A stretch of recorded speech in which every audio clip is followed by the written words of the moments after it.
هي الحلقات تحفظني بآيات من القرآن، هي الحلقات تملأني بحب المصطفى العدنان، هي الحلقات تحفظني بآيات من القرآن، هي الحلقات تملأني بحب المصطفى العدنان، وأخلص نيتي دوما لرب واحد ديان بروح ملؤها طهر. Sure Hac tefsiri 42. ayetten başlayıp okuyayım inşallah. Bismillah, elhamdülillah, ve salatu ve selam ala Resulillah ve ala alihi ve sahbihi ecma'in. Esselamu aleyküm ve rahmetullahi ve berekatuhu. Tüvende diyektanlağa İbn Kesir rahimahullah'ın Kur'an-ı Kerim tefsiri Uygurca tercümesi Hac suresi 42. ayetten başlayıp okuyayım inşallah. Ba'de euzu billahi mineşşeytanirracim. Eğer Mekke müşrikleri seni inkar kıysa, sen tunci inkar kılınğıcı peygamber emessen. Sendin burunqı peygamberle inkar kılınıp sabır kılışkan.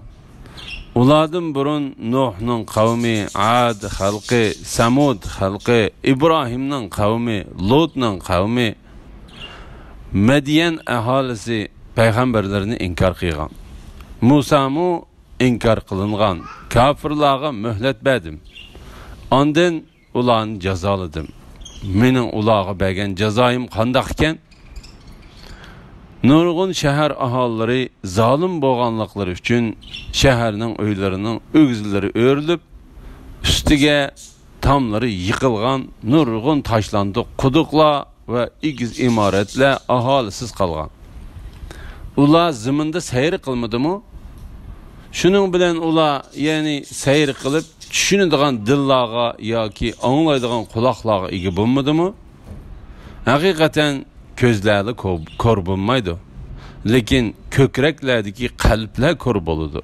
Yani hakiki korluk közünün korluğu emez, dilinin korluğudur. Kor adam ibret almaydı ve düşenmeydi.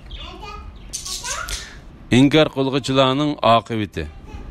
Peygamber aleyhisselamның kavimlerden karşılık gösterkiçiler Peygamber aleyhisselamını inkar kıyganlık için Allah Teala Peygamber aleyhisselamga ilgiri ötken peygamberlerinin ahvallarını bayan kılıp beriş bilen teselli berip mundaq dedi. Eğer Mekke müşrikleri seni inkar kıysa, sen tunci inkar kılınğıcı peygamber emezsen. Sendin burun peygamberler inkar kılınıp sabır kılışkan. Uladın burun Nuh'nun kavmi, Ad halkı, Samud halkı, İbrahim'nin kavmi, Lut'nun kavmi, Medyen ahalisi peygamberlerini inkar kıygan. Musa'mu inkar kılıngan. Kafirlağı mühlet bədim. Andın ulanı cezalıdım. Menin ulağı bəgən cezayım qandaq iken, İmam Bukhari ve Müslim Abu Musa'nın mundaq degenliken rivayet kılıdı. Peygamber aleyhisselam hakikaten Allah Teala zalimga mühlet berdi. Allah Teala zalimni halak kılgan vaxtida zalim yurtla ahalisini halak kılsa en şunda halak kılıdı. Allah Teala zalimdan halak kılgan vaxtida zalim Allah Teala'nın halak kılışıdan kutulalmaydı. Dep andın Allah Teala'nın Rabbin zalim yurtla ahalisini halak kıysa en şunda halak kılıdı. Allah'ın azabı hakikaten tolumu kattıktır degen ayetini okudu.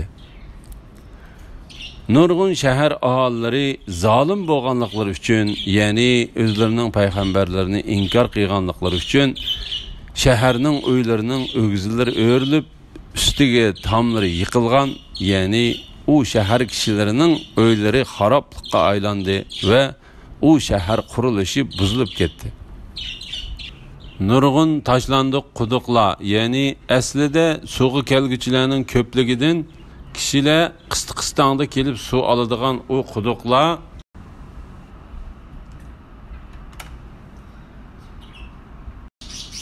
su alıdığan o kuduklağa hazır birer kişi mu su algılı kemmeydiğen boldu. ve igiz imaretler ahalisiz qalğan. Ekrime bu ayetning ma'nisi haqida gej bilan aqartilgan imaretler ahalisiz qalğan deganlikdir dedi.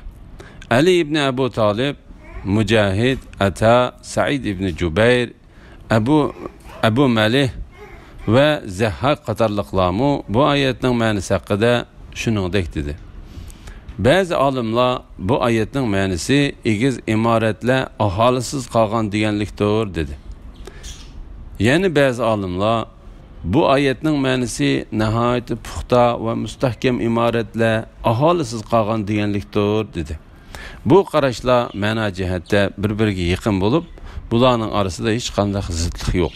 Chunki u imaretlarning chinligi, egizligi, mustahkamligi ve puxtaligi Allah Taalaning azobini o'zlarining ahallariga tushishidan saqlab qololmadi. Allah Taala bu vaqtda mundaq dedi: "Qayerda bo'lmanglar, ajal kelganda o'lim sizlarni topadi. Sizlar mustahkam qal'alarda bo'lgan taqdirdimi? Ular zaminda sayr qilmadimi? Yani ular tenleri ve fikirleri bilen zaminda sayohat qilib yurmadimi? Bunda qilish xuddi İbn Abu Dunya degandek kishilarning va'z nasihat elishi uchun yetarlikdir. Bazı hikmet egalari mundaq dedi: "Sen dilingni va'z nasihat bilan terildirgan, fikir yurgizish bilan nurlandirgan, mal dunyoni söymaslik bilan çeniqtirgan, ishonch bilan kuchlantirgan, o'limni yod etish bilan bosh egdirgan. Allah Taala uchun as-hushingni, ya'ni xudingni yo'qotish bilan uni dansab boqqan. Onunğa dunyoning fojialarini ko'rsatgan. Zamonning ustun kelib qolishidan uni ogohlantirgan. Onunğa hamisha xolig'ini qilishni yomon ko'rsatgan. O'tgankilarning xabarlarini bildirgan. Burun qulog'i kelgan kelguliklarni eslatgan. Uni ularning yurtlarida sayohat qildirgan. Ulardan qolgan ish izlarga qaratgan va onunğa burun o'tgan inkar qilguvchi ummatlarga kelgan azob va g'azablarni ko'rsatgan. Şunun bilen ular yani seyir qilib tushunadigan dillarga yoki anglaydigan quloqlarga ega bo'lmadimi? Haqiqatan ko'zlarla ko'r bo'lmaydi, lekin ko'kraklardagi qalblar ko'r bo'ladi. Yani haqiqiy ko'rlik ko'zning ko'rligi emas, dilning ko'rligidir. Ko'r odam ibrat olmaydi va tushunmaydi. Yani haqiqiy ko'rlik ko'zning ko'rligi emas, balki dilning ko'rligidir. Dil ko'r bo'lsa, ko'zning ko'rish quvvati har qancha sog'lom bo'lgan taqdirdami, yana va'z nasihat va tushuncha qabul qila olmaydi. Bu vaqtda Hijriyaning 517-yili vafot bo'lgan Andaluslik Abu Muhammad Abdullah ibn Muhammad ibn Sara tövendeki güzel şiirini okudu. Ey gumrahlıkka kulak silip yaşaydıgan insan, qeyriliqin, ak çaşların çakırıdı ölümni. Tınşımısan egerde sen paydalık vəzi nasihat, ne paydadır kulak bilen közlerinin boğunu. Kimnin ki ger közleri köymese şu haqni hem, şudur onun hayatlıqda hata yolunu tutqını. Gumrahlıqda yaşap öter aşu kişi ta ebed, gaz emestur, kör emestur, doğru yolda turğını. Zaman, dünya, pelekler hergiz mengü turmaydı, quyosh bilen aydek hem yoruqlıqla bergini. Keler ölüm hemmige xahişlağa bakmasdın, öç körsümü ölümde taşlaşqa öz yurtini.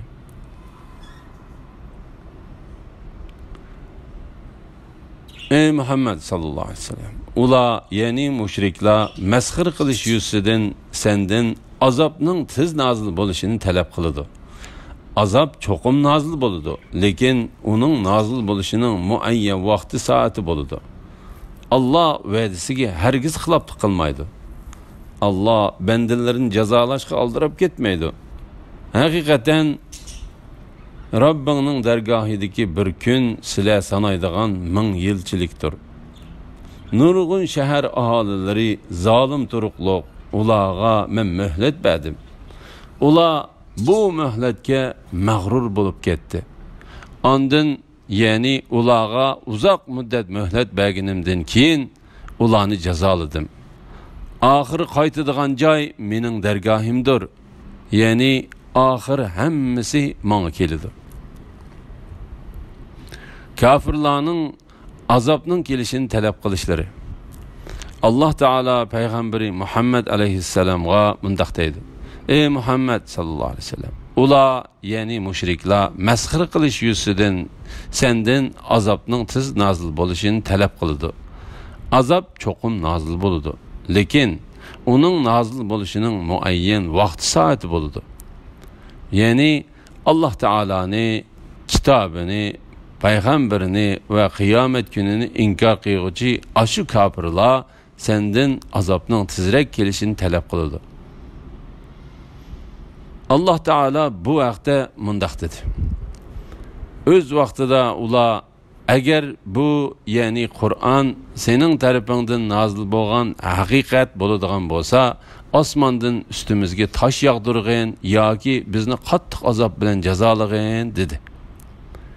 Ular masxir qilish yo'li bilan Rabbimiz sen bizga azobdan va'da qilgan nasibimizni bizga balduroq qiyomat kunidan ilgari bergin deyishdi.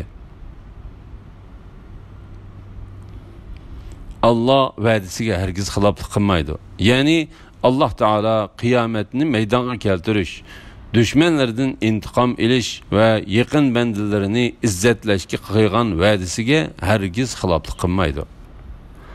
Haqiqatan Rabbingning dargohidagi bir kun sizlar sanaydigan 1000 yilchilikdir. Ya'ni Alloh taolo o'zining intiqom olishga qodir ekanligini va har qancha kechiktirsimu va muhlat bersimu azobga tegishli bo'lganlarning o'zining tutishidan qutulib ketolmaydiganligini bilgachga mahluqotlarning sanishicha bo'lgan 1000 yil Alloh taolaning dargohida uning hukmiga nisbatan bir kundakdir.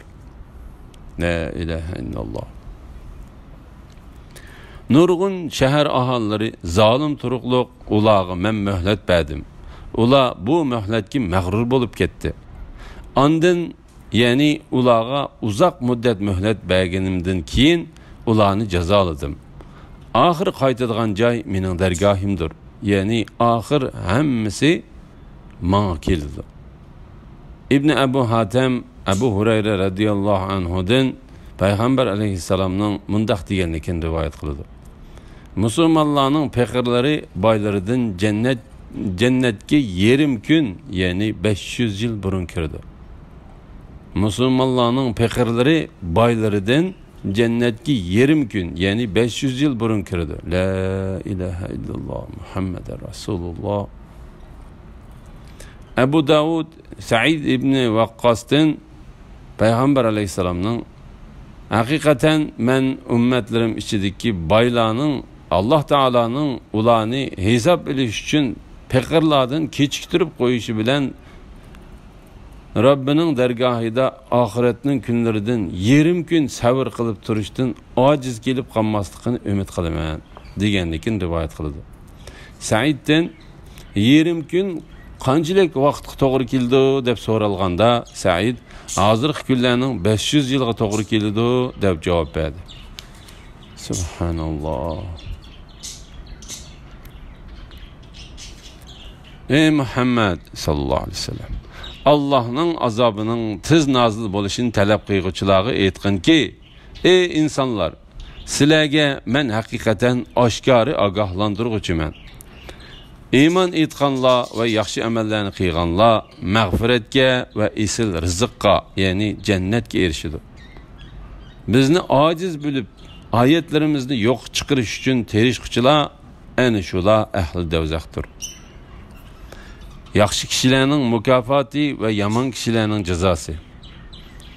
Kafirlar masxir qilish yuzidan payg'ambar alayhisalomdan azobning tez tushishini talab qilganda, ey Muhammad sallallohu alayhi vasallam, Allohning azobining tez nozil bo'lishini talab qiluvchilarga aytqinki, ey insonlar, sizlarga men haqiqatan oshkori ogohlantiruvchiman.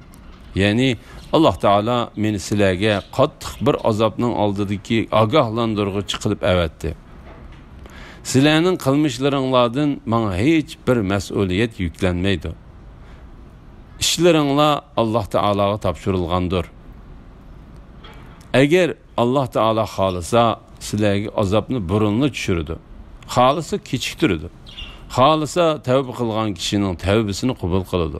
Xolisa badbaxtlik yezilib ketgan kishini ozdirib etadi.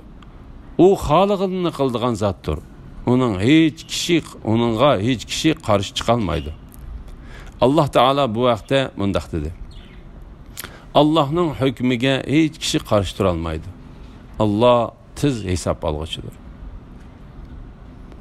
Iymon etganlar va yaxshi amallarni qilganlar, ya'ni chin dilidan iymon etgan va yaxshi amal ibodat qilish orqali iymonning rostligini isbotlaganlar mag'firatga va esil rizqqa, ya'ni jannatga erishadi.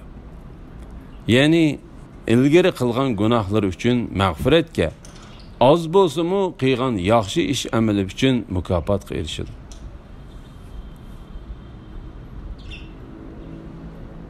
Bizni ojiz bilib oyatlarimizni yo'q chiqarish uchun terishquchilar. Mujahid bu oyatning ma'nosi haqida kishilarning payg'ambar alayhisalomga ergashishiga to'salg'i bo'lib, oyatlarimizni yo'q chiqarish uchun terishquchilar deganlikdir dedi.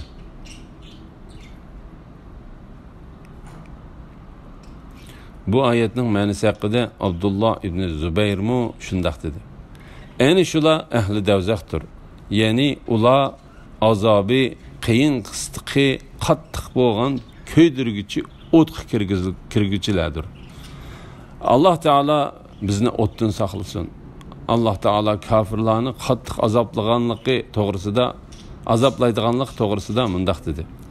Kafir bo'lganlarga va kishilarni Allohning yo'lidan, ya'ni dinidan to'squchilarga ularning qilgan buzg'unchiliklari uchun azob ustiga azob qo'shib ziyoda azob qilamiz.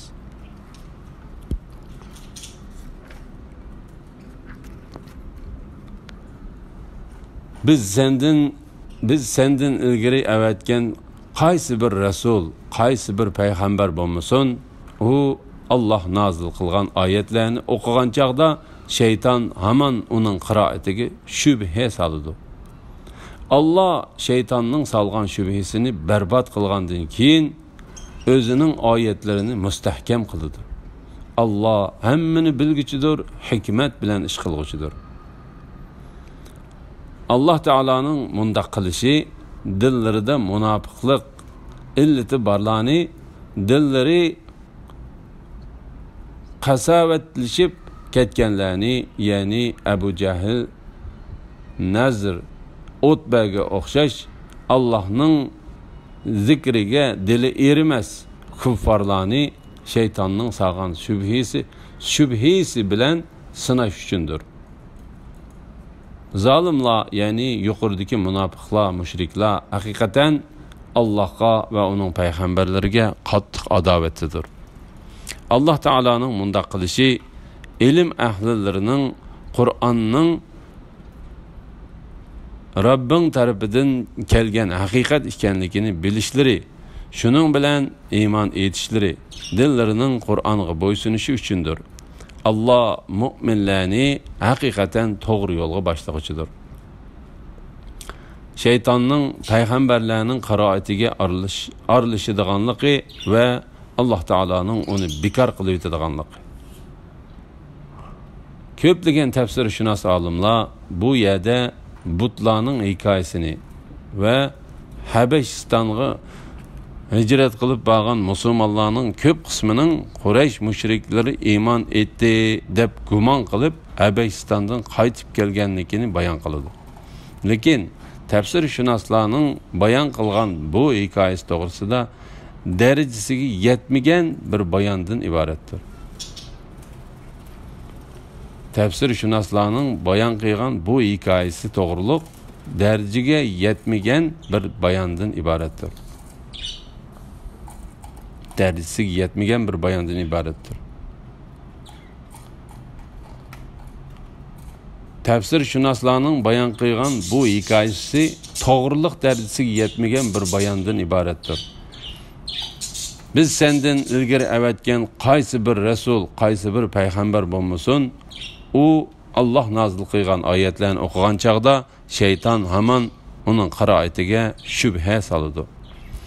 Bu oyatning ma'nosi haqida Imom Buxoriy Ibn Abbas radhiyallohu anhumaning mundaq deganligini rivoyat qiladi. Payg'ambar so'zlasa, shayton uning so'ziga shubha soladi. Ondan Alloh taolo shayton solgan shubhini yo'q etadi. O'zining oyatlarini mustahkam qiladi.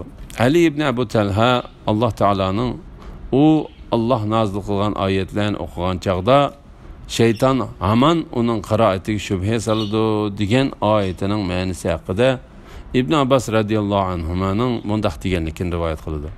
Payg'ambar so'zlasa, shayton uning so'ziga shubha tashlaydi. Mujahid bu oyatning ma'nosi haqida mundaq dedi.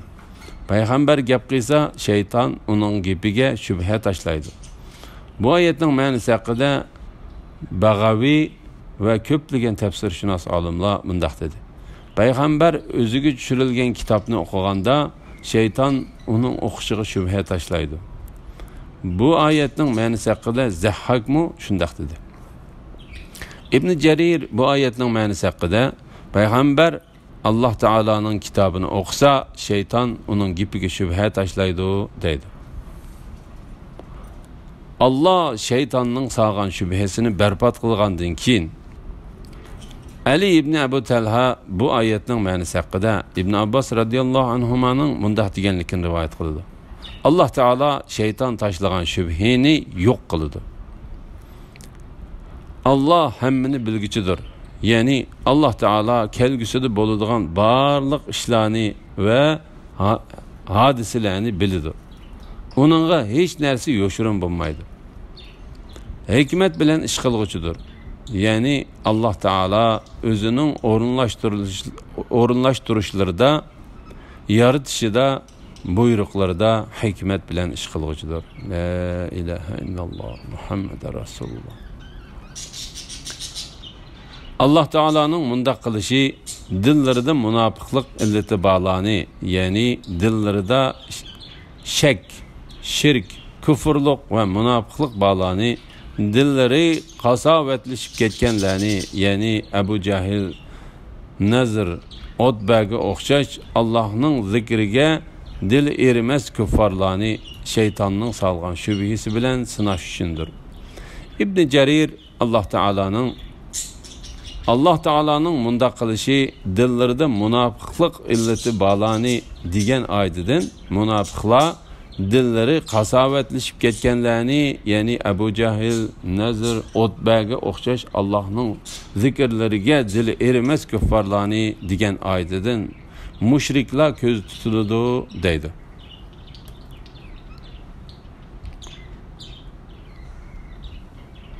Zalimlar, ya'ni yuqoridagi munofiqlar, mushriklar haqiqatan Alloh taologa va uning payg'ambarlariga qattiq adovatlidir.